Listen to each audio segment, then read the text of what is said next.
Halo teman-teman, berjumpa lagi bersama Peneman Senja.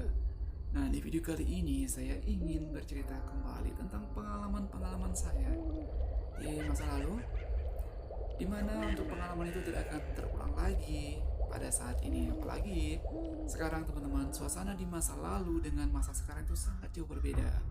Nah, pada zaman-zaman dulu, suasana mistis, suasana yang mencekam itu sangat sering kita rasakan. Tapi di zaman modern kayak gini, di tahun 2023 ini teman-teman, suasana-suasana seperti itu sudah jarang sekali bisa kita rasakan. Kadang-kadang saya tuh kangen loh dengan suasana seperti itu, tapi sudah jarang sekali kita temuin. Kita berjalan di jalan-jalan ya, misalkan jam 12 malam kayak gitu, sudah nggak ada lagi kayak perasaan deg-degan, rasa takut, tuh udah nggak ada teman-teman. Beda banget dengan di masa-masa dulu. Oke, sekarang di video kali ini saya akan bercerita tentang pengalaman-pengalaman saya saat masuk ke rumah-rumah yang serem.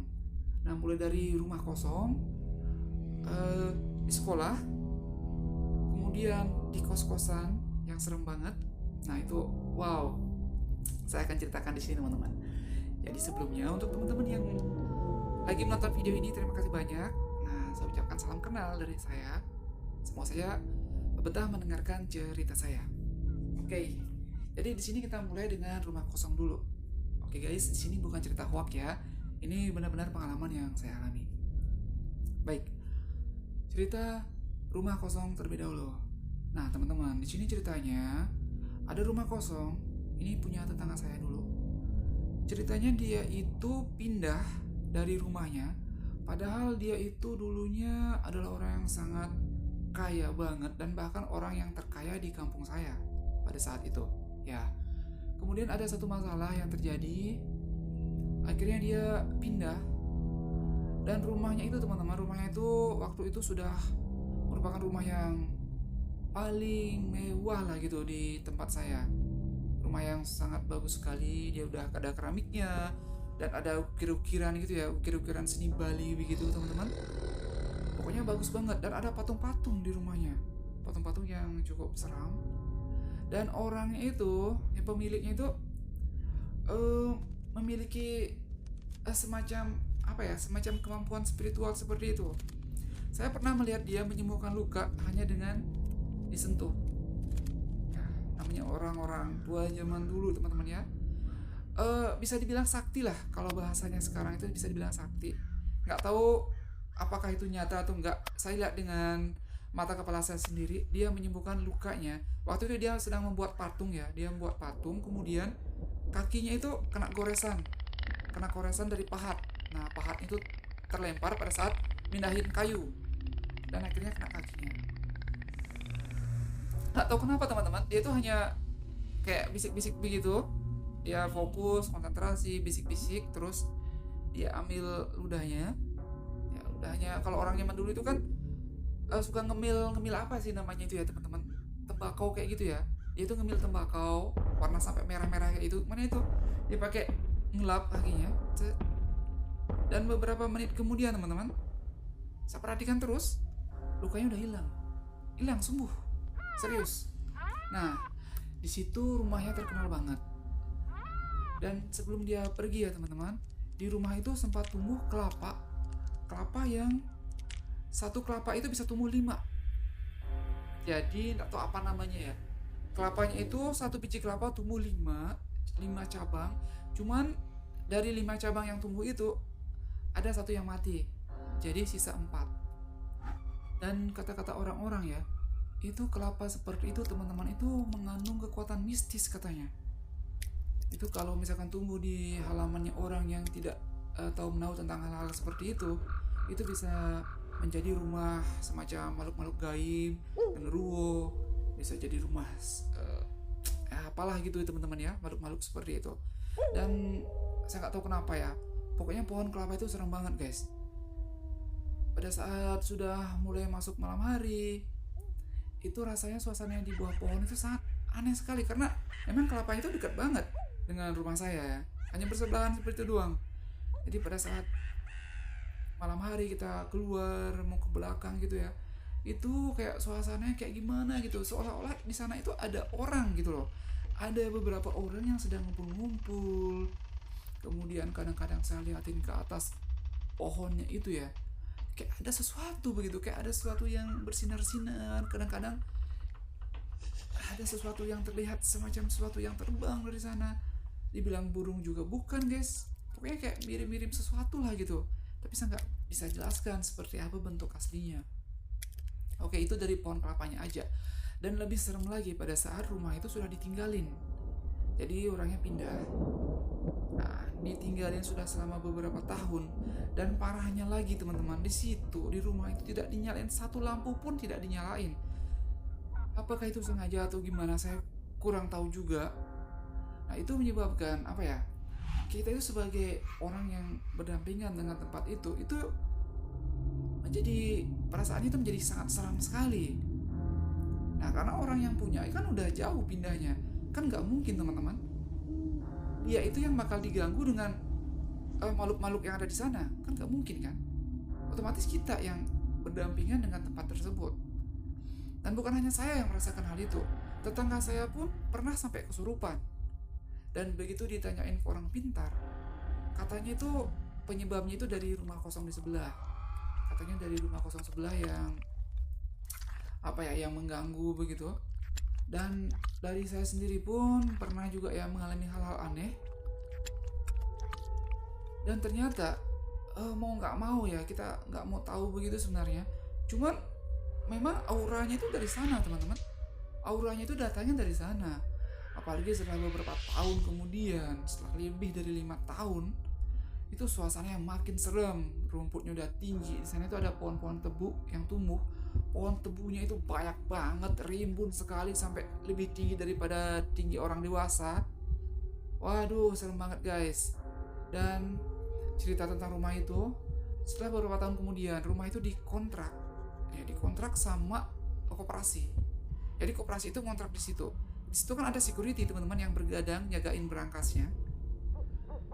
Security itu sendiri nggak berani tidur sendirian di sana. Dan beberapa kali dia tuh ngomong cerita sama orang gitu. Katanya dia didatangin sama orang tinggi besar, hitam. Ya namanya juga gelap ya teman-teman, pasti hitam lah penampakannya. Dan beberapa kali rumah tersebut digoncang. Rumah beton nih teman-teman. Rasanya itu digoncang, ya air galon itu tergoncang teman-teman. Padahal nggak ada gempa. Akhirnya dia bangun keluar sendiri dan dia bercerita kalau gempa, padahal nggak gempa. Ternyata nggak tahu kenapa, bagaimana ya, apakah itu halusinasi atau gimana. Tapi yang jelas begitu ditengok ke sana, air galon itu emang goyang. Dan itu terjadi tidak hanya satu kali, beberapa kali. Dan oh ya teman-teman, sebelum dikontrakin ke bank, rumah itu dibeli sama orang lain ya, masih satu kampung juga. Rumah itu dibeli dan yang punya rumah hanya berani tidur satu kali di sana, nggak pernah lagi tidur di sana. Padahal itu sudah bawa orang pintar yang nggak tahu dari mana ya, dan sudah membuat upacara besar di sana, upacara pengusiran makhluk halus lah begitu. Pokoknya, udah rame banget di sana waktu itu. Mereka bikin acara. Pokoknya ya udah berbagai macam ritual lah udah dilakuin. Dan anehnya cuma berani tidur satu malam, nggak pernah lagi datang. Ya, nggak pernah lagi tidur di situ teman-teman. Dan akhirnya dikontrakin sama koperasi, dan koperasinya juga nggak berani tidur sendiri. Selalu dia bawa anaknya, dia bawa istrinya, nggak berani. Padahal security itu badannya gede banget, 2 kali lipat daripada badan saya teman-teman. Gede, keren lah pokoknya, bodinya itu mantap. Ya seperti bodyguard, tapi nggak berani juga di sana sendiri. Kan udah beberapa kali diganggu. Bahkan teman-teman, nggak cuma dia, pernah ada orang di situ ya. Ada orang di situ, di depan rumah itu kan ada pos kamling gitu ya, pos jaga. Di situ ada orang yang pernah nunggu mobil, dan mobilnya nggak datang, akhirnya sampai malam dia di situ.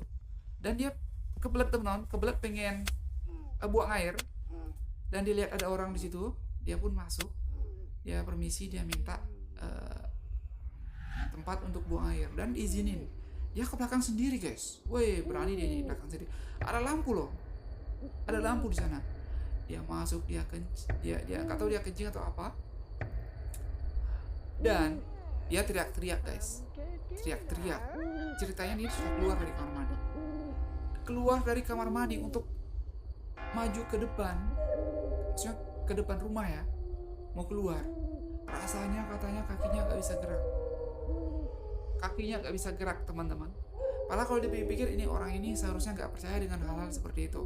Ya kepercayaannya adalah kepercayaan yang tidak mengharuskan dia atau melarang dia untuk percaya dengan hal-hal mistis seperti itu. Tapi kenyataannya dia teriak-teriak. Dia teriak-teriak minta tolong. Akhirnya kita bangunlah. Nah, udah malam kan. Kita bangun semua, kita lihat. Kenapa itu orang cuman berdiri di tempat? Dia bilang dia nggak bisa gerak. Dia bilang dia nggak bisa jalan, teman-teman. Padahal dia nggak ada yang megang, nggak ada apa-apa. Dan tempat di situ pun ada lampunya, di kamar mandi ada lampu, di teras belakang rumah ada lampu. Dia nggak bisa gerak, teriak di sana sama. Kalau mungkin dia itu bisa kencing lagi, mungkin udah kencing di celana lagi. Teriak sampai mau menangis. Akhirnya kita datang dan barulah dia bisa gerak, teman-teman. Dia katanya perasaannya itu semuanya katanya itu terasa gelap. Semuanya itu terasa kayak seram begitu.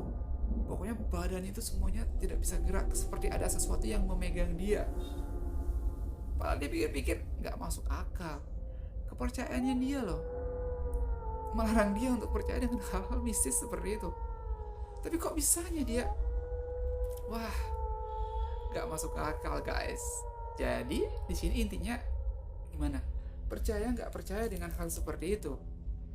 Ya jadinya kita harus percaya, karena pada kenyataannya dia sendiri yang mengalaminya. Oke, itu cerita dari rumah kosong ya, rumah kosong. Itu hanya sedikit cerita, teman-teman. Masih banyak sekali cerita yang lainnya yang berasal dari rumah tersebut. Oh ya, pernah juga nih ada itu kan namanya pos kamling. Ada anak-anak yang nongkrong ya. Dan di situ juga dekat perempatan, teman-teman. Dan di perempatan itu ada tugu tempat-tempat anak muda nongkrong. Biasa mereka nongkrong di situ sampai subuh-subuh. Dan pada satu hari pas malam Jumat mereka nongkrong. Dan kebetulan pada waktu itu penjaga dari koperasinya itu belum ada di sana. Dan ini anak-anak ini katanya ngeliatin orang di belakang. Kan lampunya belum menyala ya, teman-teman. Padahal ini masih baru-baru sore menjelang malam. Ya, itu kan memang waktunya kalau menurut kepercayaan orang zaman dulu, dari sore menjelang malam itu kan waktunya untuk mereka-mereka yang di sana katanya. Begitu. Jadi waktu itu anak muda ini melihat orang di sana dan dia pun masuk. Dia santai duduk di teras. Dia nunggu, dia kira penjaganya itu, dia kan akrab sama penjaganya. Akhirnya dia duduk di teras, lama dia duduk di teras. Akhirnya dia kok nggak ke depan gitu, kok lama banget gitu di belakang. Masih mandi mungkin gitu. Mereka 2 orang ini guys. Dan akhirnya karena lama dia panggil. Nah, sebutlah namanya siapa ya? Brentut gitu ya. Brentut gitu kan dipanggil. Nggak ada kan? Brentut gitu. Brentut nggak datang lah. Lama, takutnya kenapa. Akhirnya dia cari ke belakang.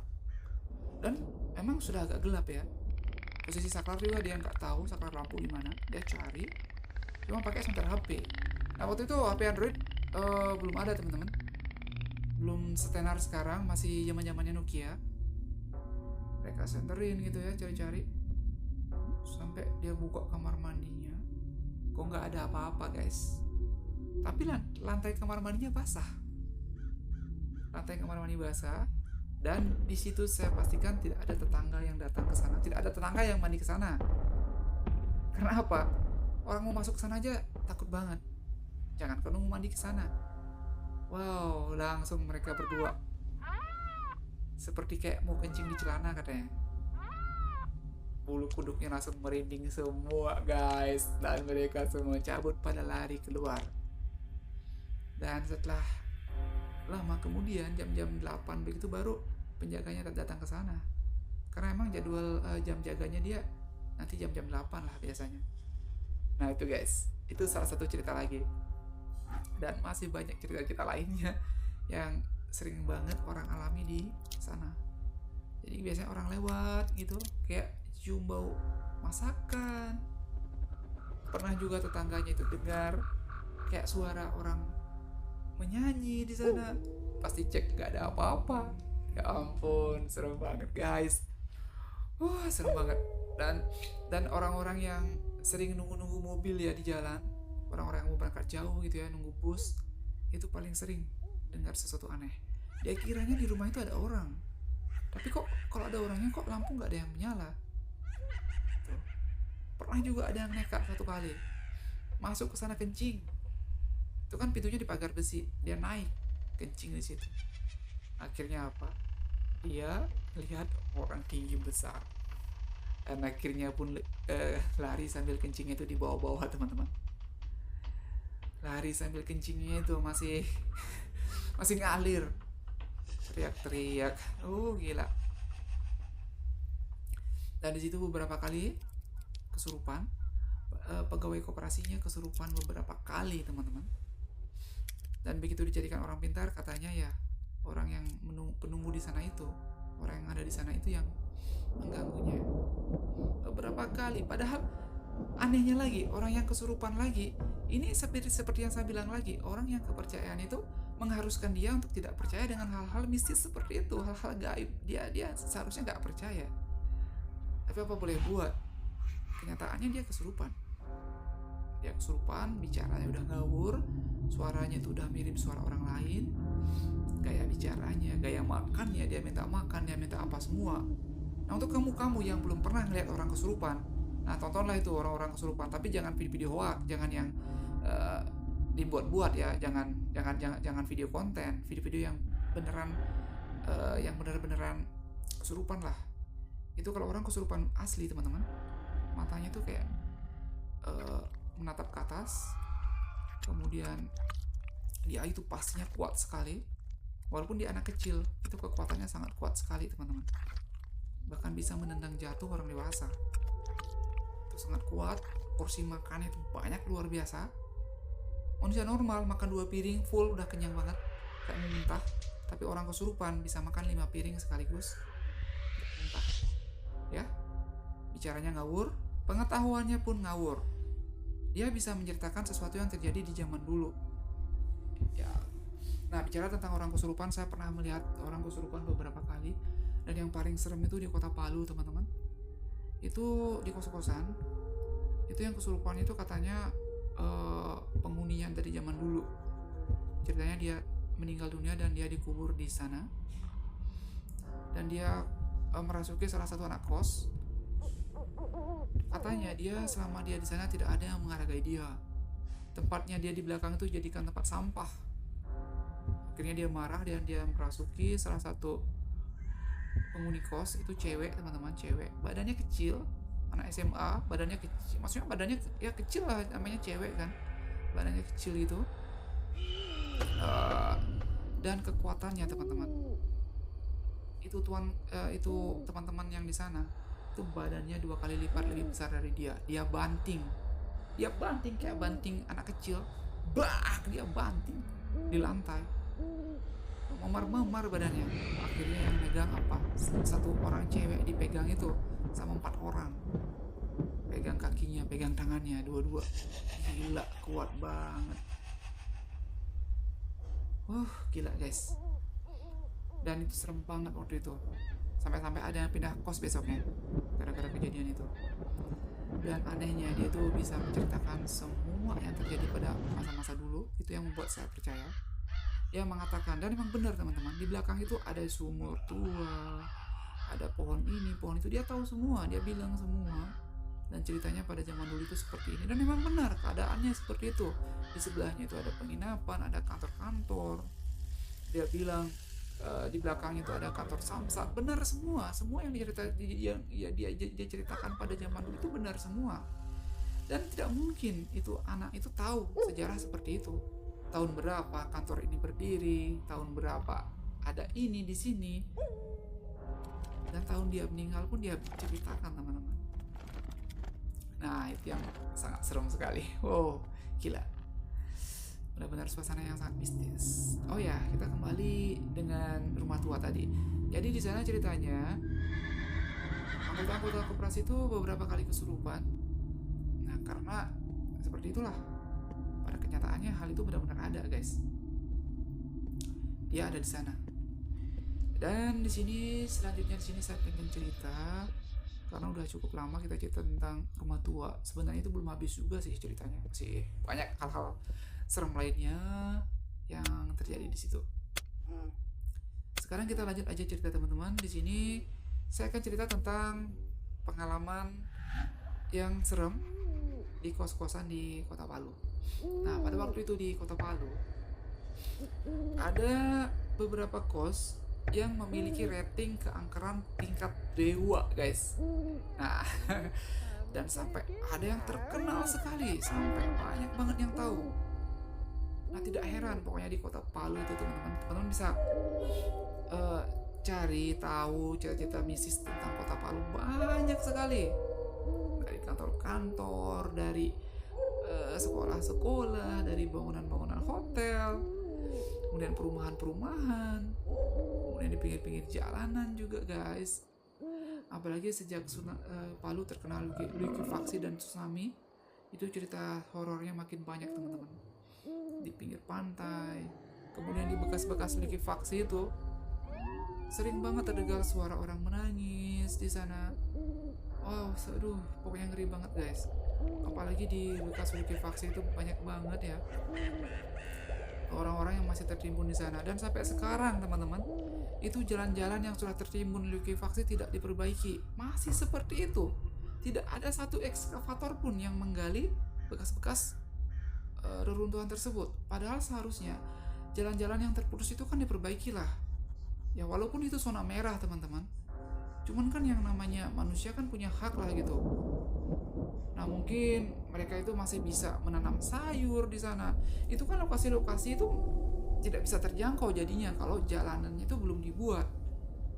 Nah, itu seharusnya dibuat. Kalau menurut saya pribadi sih, itu harusnya bekas likuifaksi. Kalau memang itu area jalan, itu jalan utama teman-teman. Salah satu jalannya itu adalah Jalan Pasar Petobo.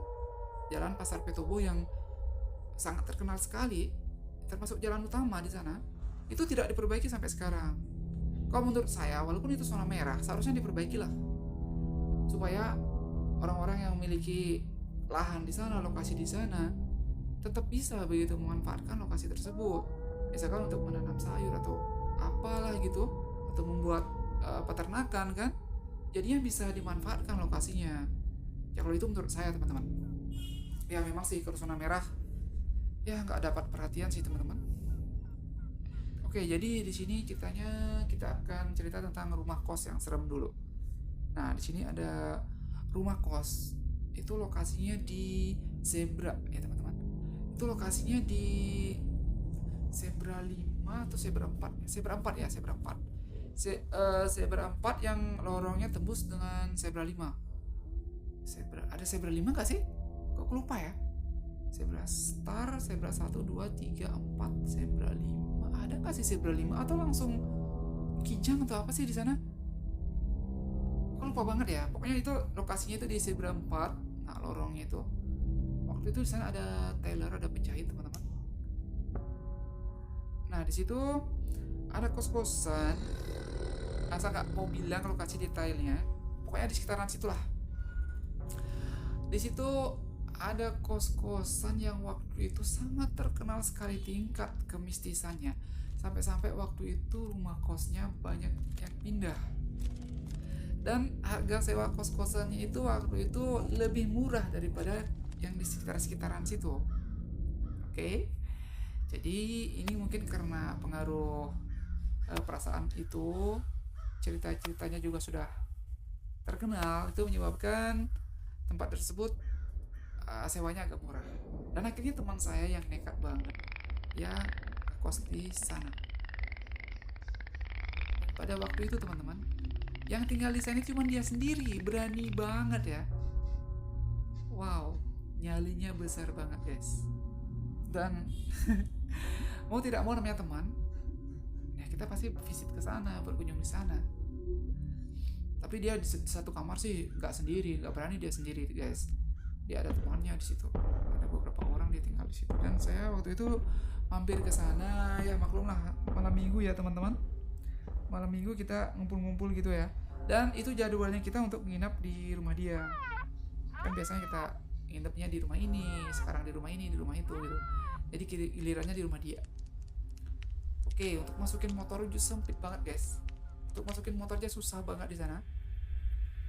Dan tau lah waktu itu masih anak muda, dan waktu itu bensin masih murah gitu. Jadi kita itu masih ada lah waktu-waktu sedikit-sedikit sisa uang untuk beli minuman lah gitu ya. Jadi kita masih minum waktu itu. Ini kepala udah sedikit oleng ya. Jadi rasa angkernya udah mulai berkurang lah. Udah biasa gitu. Kemudian teman-teman, cerita seremnya dimulai. Udah memasuki jam 12 malam. Kita masih cerita nih. Di kamar ada beberapa orang. Kemudian waktu itu saya pengen ke kamar mandi. Nah, pantesan aja teman saya yang ke kamar mandi duluan itu buru-buru banget. Dia pergi, tidak lama langsung datang, langsung duduk. Duduknya itu anehnya, dia duduknya berhimpit-himpitan guys. Padahal kita ini cowok-cowok loh. Dan paling anti banget bagi kita itu untuk dekat-dekat dengan teman-teman cowok yang lain. Wih, anti banget. Gak biasa guys kayak gitu. Dan anehnya, si cowok maco satu ini, dia duduknya tuh langsung berdekatan guys. Temannya tuh langsung, ngapain? Saya bukan cewekmu, dia bilang gitu. Saya bukan cewekmu. Kesana yuk kau, sorong-sorong ke sana. Jangan tuh dekat begini. Udah waktu itu kita ketawa-ketawa. Dan saya tiba-tiba pengen kencing guys. Aduh, gak tahan banget. Udah kencing sambil kepala agak oleng gitu. Sampai di kamar mandi, saya kencing, saya ambil air untuk cebokan gitu. Kok ada rambut di airnya, di palo-palo saya itu ya, ada air, kok ada rambut gitu. Nah, saya pisahin lah rambutnya, saya buang. Airnya saya pakai cebokan gitu ya. Walaupun kita cowok teman-teman, jadi cebokan tuh wajib ya, biar bersih gitu anunya. Jadi udah bersih ya kan, beberapa kali kan ambil air, kok ada lagi rambut ini. Saya bilang, ini orang jorok banget. Tunggu, setelah saya sempat berpikir juga, ini otaknya masih normal lah, perasaan di sini nggak ada cewek. Ini rambutnya siapa panjang-panjang kayak gini? Perasaan cowok semua itu kan, mereka cuma berdua. Kan nggak mungkin rambutnya sepanjang ini, panjang banget dan ada putih-putihnya itu. Waduh, langsung merinding guys. Ini bulu-bulu langsung merinding semua. Aduh, kampret, buru-buru langsung ngeres celana. Wih, siram-siram lagi, siram-siram. Habis itu, ya ampun teman-teman, keluar dari kamar mandi itu rasanya kayak ada yang megang. Dan perasaan itu kayak pengen noleh ke atas terus. Tapi saya tidak noleh ke atas, tapi pengen banget kayak ada yang manggil gitu untuk ngeliatin ke atas. Kalau saya lihat ke atas waktu itu, mungkin saya lihat wujudnya teman-teman. Asal mula dari rambut-rambut putih tersebut. Tapi saya nggak berani nengok. Waduh, ya ampun guys. Untuk dari kamar mandi menuju ke kamar itu nggak cuma beberapa langkah doang, paling jauh 10 langkah itu. Tapi rasanya jauh sekali, ya ampun. Aduh, cepat jalan kakinya itu rasanya nggak bisa gerak teman-teman ya. Aduh, pokoknya merayap. Ayo cepat. Ya ampun, kayak tenaganya itu habis, kayak loyo gimana gitu. Apakah karena perasaan takut atau memang suasananya benda itu yang menarik kita, nggak tahu juga. Dan akhirnya sampai di kamar, barulah rasanya badan itu bisa gerak bebas. Langsung lompat ke tempat tidur teman-teman. Boom. Saya langsung lompat di situ. Oh, temanku langsung kaget kan, kenapa? Tidak. Woi, bulu-bulu kan kelihatan kan, bulu-bulu tanganku ini panjang-panjang teman-teman, kayak monyet. Dilihatin buluku berdiri semua. Wah, jangan kamu aneh nih. Pas lihat ini kan, lihat jam 12. Waduh, jam 12. Pantesan dia bilang begitu. Nah, waktu itu bukan ide saya. Akhirnya mereka itu pengen ke kamar mandi, minta antar. Saya tidak mau antar, tidak ada yang mau antar. yang ngekos di situ aja sendiri, ke kamar mandi nggak berani. Dan akhirnya apa, lebih mending kencing di luar rumah. Akhirnya kencing di luar rumah teman-teman. Lucu banget. Dan pada waktu itu kita coba tidur jam 1 malam, kita coba tidur, nggak bisa tidur guys. Ada suara-suara aneh, tak tak tak tak tak tak tak tak tak tak tak tak tak tak tak tak tak. Atap yang kadang-kadang bunyi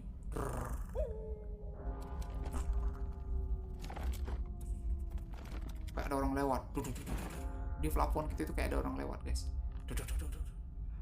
Kemudian kayak ada orang lewat di depan,